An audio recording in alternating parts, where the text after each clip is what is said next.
Grabe to, Duterte halos sumigaw sa galit harapang tinapos si Pres Marcos. Nagpanik, huwag kang mag-resign.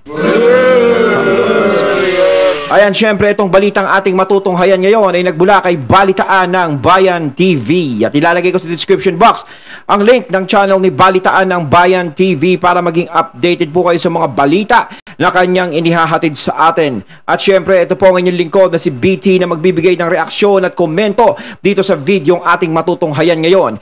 At huwag na natin pagtagalin at sabay-sabay na nating panoorin ang laman ng video na hatid sa atin ni Balitaan ng Bayan TV at bibigyan natin ng reaksyon ng balitang ito. Pasok!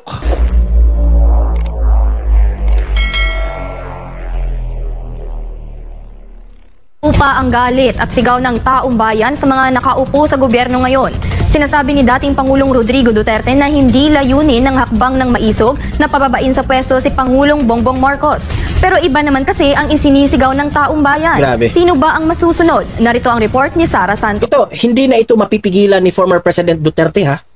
Kahit sabihin ni former President Duterte na no, we are not for ousting the president or tanggalin ang Presidenteng Marcos o dapat mag-resign na siya. Kahit pagbawalan yan ni former President Duterte, mismo si former President Duterte, wala siyang magawa dyan. Kung ang taong bayan, buong Pilipinas, ha, dahil dumadami na ng dumadami, hindi mo mapipigilan ang taong bayan dahil ang taong bayan po ang pinakapangyarihan po. Ha? Sila po ang...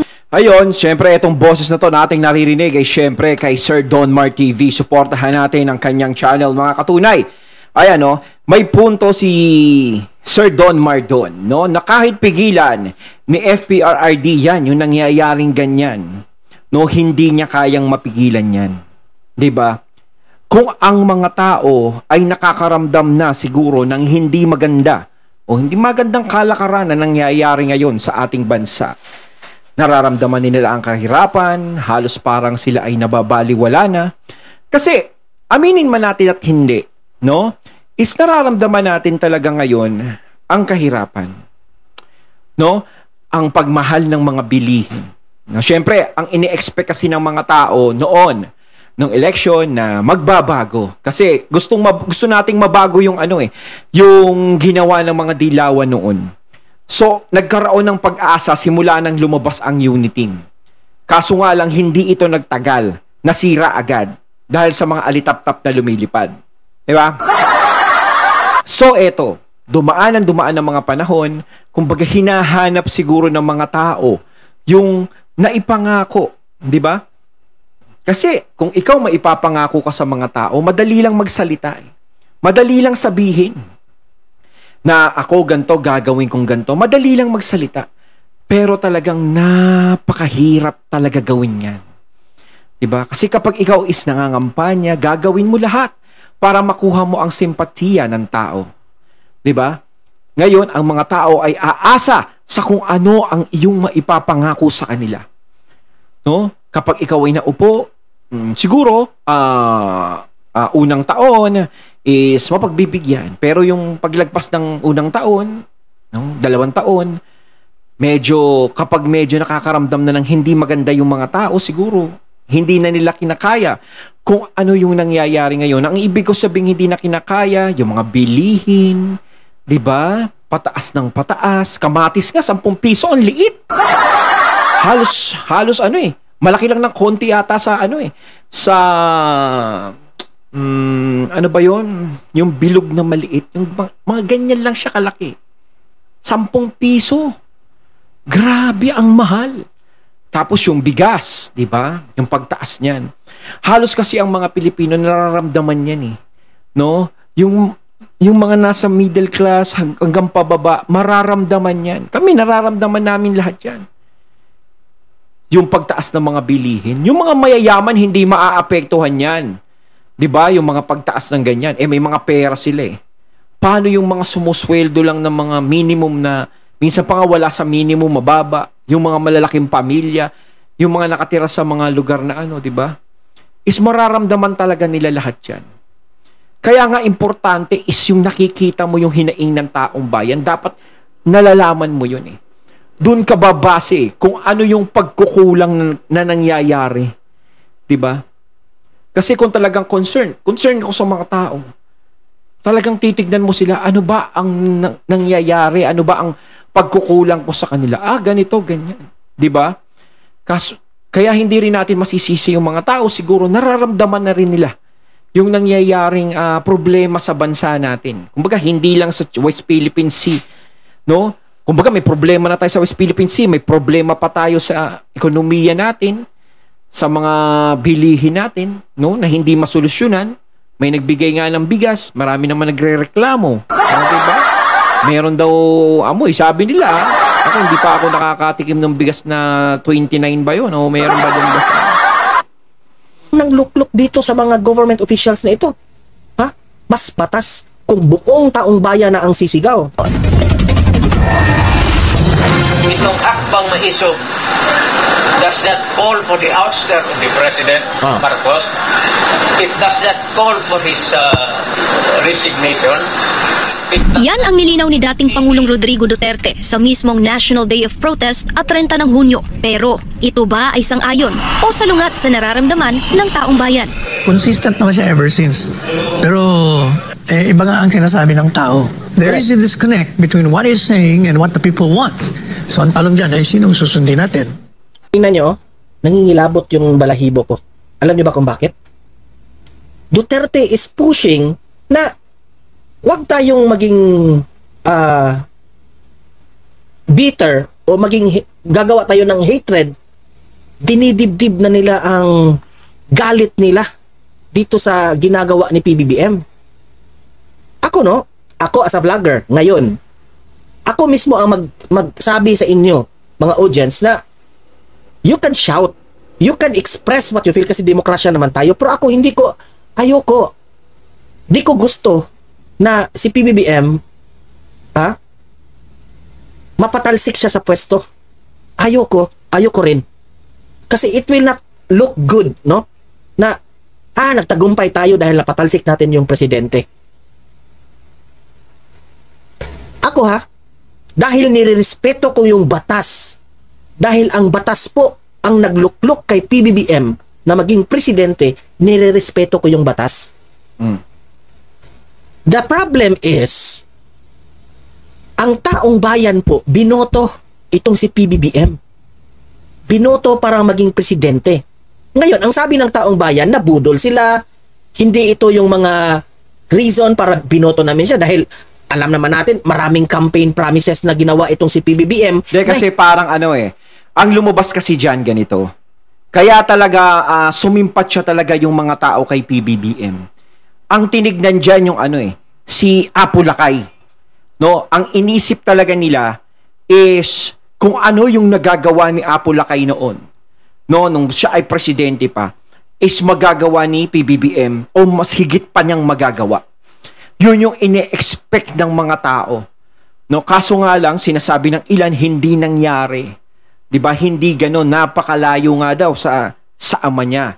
Diba? Kasi si Apo Lakay talaga iba magpalakad ng bansa. No? Nadya na yung protektado yung bansa. Ibig sabihin, tahimik. 'Di ba? Yung mga kriminal wala talaga, hindi talaga makaporma ng mga panahon na 'yon. Ang mga bilihin napakamumura. Siguro sa panahon ngayon, yung presyo ni Apo Lakay sa mga paninda dati is hindi magiging presyo ngayon kasi iba ng mga panahon na 'yun eh. Pero kung may paraan talaga, 'di ba? May paraan, magagawa ng paraan na bumaba naman, no? Kasi si Apo Lakay bakit kinaya noon? Bakit tayo hindi ngayon, 'di ba? Maraming mga problema noon sa bansa na nasolusyonan ni Apo Lakay. Yun yung parang naging sandigan ng mga tao eh. 'Di ba? Dahil kay Apo Lakay, no? Siyempre Marcos 'yan eh. Kumbaga Marcos dati, 'di ba? Halos lahat ng mga in-interview parang siyempre, ang inaano nila si Ferdinand Marcos Sr. talaga. Halos lahat na sumuporta kay PBBM is maka-Ferdinand Marcos Sr. talaga. 'Di ba? Solid talaga sila. So, siyempre, kung ano ang ama, iboboto mo yung anak dahil umaasa ka na ganun ang gagawin. No? Kaya nga sinabi nung ilan is hindi ganun yung nangyari. Na sinasabi nila na hindi, malayo. 'Di ba? Pero, yung tungkol naman dyan sa pagpapatalsik kay PBBM, Yun nga, sinasabi ni FPRRD, ayoko mapatalsik ka, ganto, ganyan. Magtrabaho ka na lang. Kasi, alam nyo ba, ako naintindihan ko si FPRRD, kung mapatalsik si PBBM sa pwesto, magiging kontrobersya yan eh. No? Magiging kontrobersya. Mas lalong dadali ang dyan, Duterte.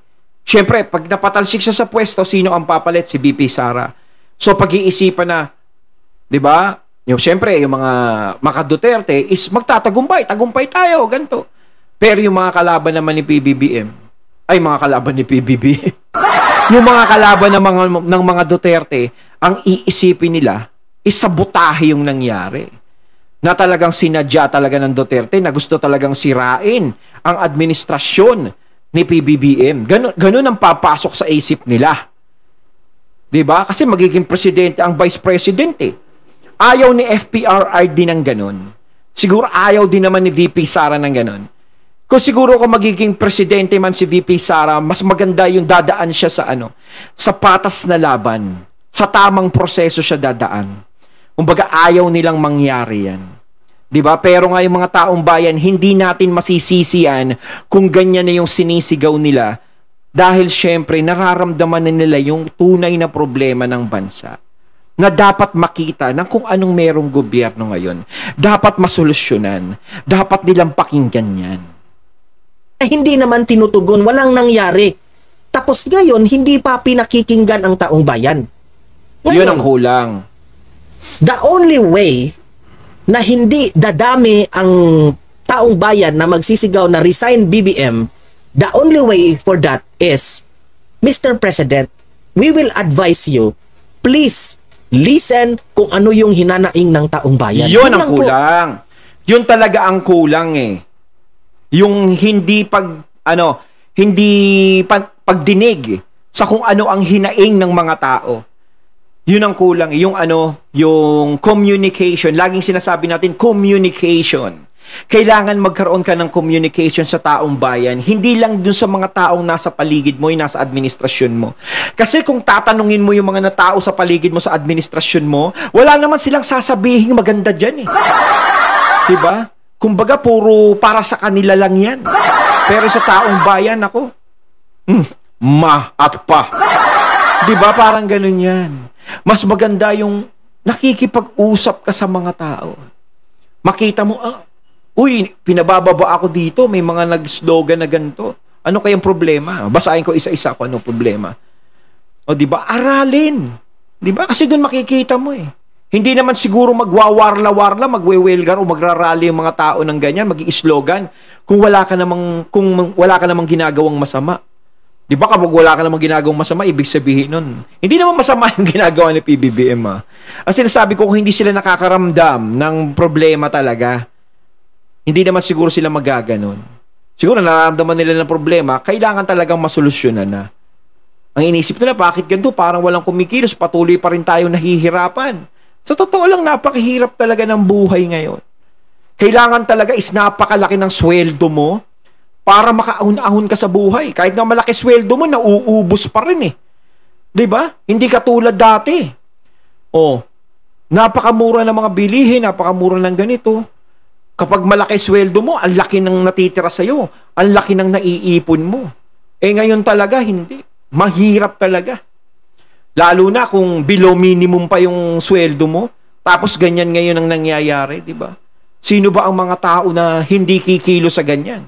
Siyempre, kikilos. Di ba? Kasi parang ayaw tayong pakinggan, ganito. Habang ganon. Hindi natin masisisi. Pero mas maganda na rin yung sinasabi nila na mag-resign si PBBM.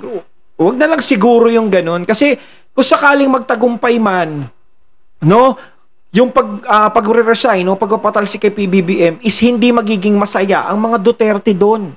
Kasi si FPRRD, hindi niya hinihiling yun. 'Di ba? Hindi sila magiging masaya. Kaya nga, sabi ko sa aking sarili, delikado itong si Presidente Bongbong Marcos. Kung still, he will ignore these people shouting at the streets. Itong mga nagrarally, kung still i-ignore niya yan, dadami at dadami yan. Pag dumami yan, kung hindi mo ito papansanin, Mr. President. Kasi parang yan eh. 'Di ba nakakita ng yung ibang mga gustong magganyan, 'di ba? Nakikita nila, uy, may mga naglalakas na ng loob na magganyan, mag-rally. 'Di ba? So, maaaring madagdagan ng madagdagan 'yan. 'Di ba? Yung hindi na makere yung kung anong merong ngayon sa gobyerno. Dadagdag sila diyan, dadagdag.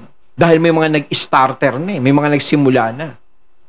Nadami at nadami yan, tingnan mo. Mismo si Duterte, hindi niya yan makokontrol. Nilinaw ni dating Pangulong Rodrigo Duterte na ang hakbang ng maisog ay hindi kontra nino man. Mayroon mang mga panawagan tulad kay Pangulong Bongbong Marcos na bumaba sa pwesto, pero anya, ito ay sentimiento lamang ng taong bayan. Ang taong bayan kung kanino nanggagaling ang kapangyarihan. Ang taong bayan na mas Actually, lilinawin ko. Yung mga taong bayan na nagsisigaw na gusto na nilang mag-resign itong si PBBM, wala ring magagawa ang taong bayan kung hindi magre-resign si PBBM.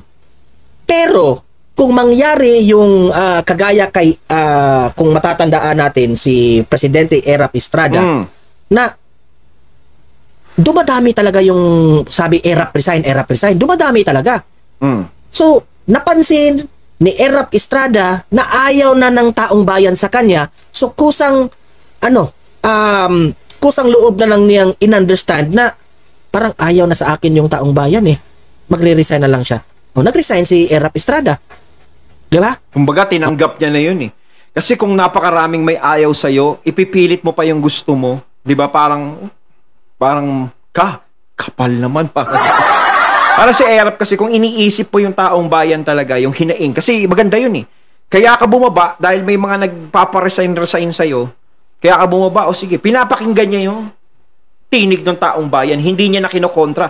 Kasi presidente ka nun Lahat pwede mong gawin Kahit sabihin mong milyon-milyon yun nandiyan na nagkokontra sa'yo, na gusto kang pag-resignin. Isang utos mo lang sa mga mo yan. Diba? O paghuhulihin nyo yan. Ganto, ganyan. Hindi ako bababa. Diba? Pwede niyang gawin. Kaso nga lang, kung talagang hindi ka naman takam sa kapangyarihan na ganun, at malaki respeto mo sa mga tao, diba? Pinapakinggan mo sila, gagawin mo talagang mag-resign. Ganun talaga yon. Pero kung talagang meron talagang kakapalan na ganito, na gusto talaga, meron mga ganun na politiko. Diba? Pag sinasabi mag-resign, talagang pinaparusahan nila yung mga taong ganyan, hinuhuli, sinasaktan. Diba may mga ganun kay PBBM, hindi pa natin alam kung anong mangyayari. Kung mangyari man yun na maraming tao ang magganyan sa kanila, magdagdag yung mga tao. Diba? Tapos sabihin, mag-resign siya. Hindi natin alam kung ano magiging desisyon ni PBBM doon. Kayo mga katunay, ano kaya magiging desisyon niya doon? Tapos meron pa mga supporters ni Erap Estrada doon. Di ba? Kasi meron rin na mga nagrarally. Pero, ibang sitwasyon yun kay Estrada rin. Meron rin tayong nakikita doon na pinupolitika rin. Okay? Pero ito iba. Iba ito ngayon. Yung pinag-resign nun si Erap, ang pumalit naman, wala din no? Mas lalo pang tumindi yung pumalit. Kaya sana si Erap na lang nun Alam nyo ba kung bakit? Nag-start kasi tayo sa magaling na presidente na si Duterte. Tapos, heto ngayon ang pumalit na si PBBM, the people can't help but compare. Nakikita nila ang diferensya sa Duterte administration to the Marcos administration, kaya sila ngayon nagsisigaw. Remember that PBBM promised to continue the good works of President Duterte. Pero hindi yan nafe-feel ng taong bayan. Nasasaktan ang taong bayan every time marinig nila at mapakinggan nila sa mga government officials na nag-iiba yung mga desisyon ni PBBM sa mga campaign promises nila. Nasasaktan ang taong bayan. They can't help sa kanilang sarili but to shout on the streets. Ito yung isinisigaw namin. Nagtatampo kami sa gobyerno. Ganun yung nangyari, Mr. President. Habang may oras pa, Mr. President, you have to do something. Pangyarihan sa mga opisyal. Malamang ko sabihin ng mga alitap-tap dyan, huwag mo nang pansinin yung mga yan. Alam mo naman yung mga alitap-tap, kahit gustong pansinin ni PBBM yung problema na yan. Kapag ang mga alitap-tap bumulong dyan, huwag mo nang pansinin yan, mga wala lang magawa yan, ganyan, hindi dadami yan. Hindi ba? Yun ang nagpapahama kay PBBM, yung mga alitap-tap opisyal ng gobyerno. Parang kailan lang ay sinabi ni dating Chief Presidential Legal Counsel Attorney Salvador Panelo na nakakaroon ng creeping discontent o unti-unting pag-usbong ng negatibong damdamin ng mamamayang Pilipino na posibleng magresulta sa mas malalang problema pagdating ng panahon. Pero ngayon, diba, sinabi ko na noon na there was a creeping discontent. Ngayon, hindi na creeping. Nandiyan na, kitang-kita na. Lumawak na, lumalim na. Mismo si Panelo ha, siya rin mismo nakapansin rin, lumawak na Mr. President. Lumawak na. Lumawak na Mr. President. Kasi totoo yung sinasabi kanina ni Don Mar TV na parang nagkakaroon ng comparison Marcos Duterte. Magaling na presidente ang pinalitan ni PBBM. So, syempre, hahanapin ng mga tao yun. Yung ginawa ni FPRRD noon. Kasi, kapag ako bumibili ako, yung mga gulay, bigas, ganito. Minsan napapag-usapan namin yan, mga bumibili. Pag sinabi na, ang mahal naman ito. Grabe. Pero nung panahon ni Duterte, kahit may pandemic, napakamura ng bigas, napakamura ng bilihin. 'Di ba? 100 piso mo, solve ang buong pamilya mo. 'Di ba? Ganun yung nagiging usapan. Pero ngayon, ganito. Naririnig ko sa kanila yan. Siyempre ako naman, ganun ba? Parang, so tingin ko nga, parang gano'n. Siyempre hindi tayo nag-aano di ba? Kasi tinitignan natin, pinapakinggan natin kung ano yung mga nagiging reaksyon ng tao. Doon parang napapagkumpara si PBBM tsaka si FPRRD. 'Di ba? Kaya parang hinahanap ng mga tao kung ano yung dati, 'di ba? Na nagbago ngayon. Ka naman pakinggan mo ang taong bayan. Bakit na? Tugunan mo yung mga pinapromise mo para hindi magrereklamo ang taong bayan. Kaya mga tao, ibinubulalas na yung kanilang masamang loob. Ipinunto rin ni Attorney Panelo na pagdating sa batas ay mayroong isang doktrina na nangingibabaw sa lahat. The welfare of the people is the supreme law. Sa Latin, ang mga katagay, salus populi est suprema lex. The welfare of the people is the supreme law. So, kung ang mga tao na siyang naglukluk sa mga inihalal, ang mga tao na siyang lumikha ng gobyerno ay sa kanilang pananaw, paniniwala na ang kapakanan ng taong bayan ay nakaratay na at kinakailangan gawa ng paraan. At pag ang kagustuhan nila ay baliktarin ang ginawa nilang pag-alal. Kung gusto po nila na magkaroon ng pagbabago, yan ang pinakamataas na batas. Mas malakas talaga ang ng mga tao. Ang tinig niyan. Kapag yan ay nagsama-sama at dumami, malaking problema yan. Kaya habang maaga pa is dapat masolusyonan ni PBBM yan. Huwag naman yung solusyon na may masasaktan ganito, hadlangan sila. Karapatan nila yan May demokrasyang bansa tayo. Karapatan nilang maglabas kung ano yung mga nasa loob nila. Kumbaga kung ano yung problema na ginaganyan nila is dapat mong malaman. Dapat mong maintindihan at kung paano mo mareresolba yung problema na yan. 'Di ba? Kailangan magkaroon ka ng attachment sa mga tao. Yun ang pinaka-mission mo ngayon, 'di ba? Parang gano'n. Di ba? Pareha kami ng sentimento ni Panelo. Ang taong bayan po, mas matindi pa yan sa batas. Ang kay Panelo, pinakamataas na batas ang taong bayan. Oo, totoo yan. Now, Mr. President, hindi mo pa ba rin papakikinggan yung taong bayan? Sabi nga ng ibang mga political analyst, si PBBM po hindi pinapansin yung nasa ilalim. Ang pinapansin niya, yung mga mataas na mga businessman, mga kung saan-saang parte ng bansa, ng mundong ito, doon siya naka-face, pinakikinggan niya yung mga leaders. Pero paano na yung nasa ibaba, yung taong bayan? Ayon, at ating natunghayan ng video na nagbula kay Balikaan ng Bayan TV. At syempre, yung boses na yun na nadinig natin at binigyan ng reaksyon ay nagbula kay Sir Don Mar TV. Ayan, mga katunay, kayo anong masasabi nyo tungkol dito sa video ang ating natunghayan ngayon? Comment lang po kayo sa comment box. So once again, I'm BT and I'm out. Peace.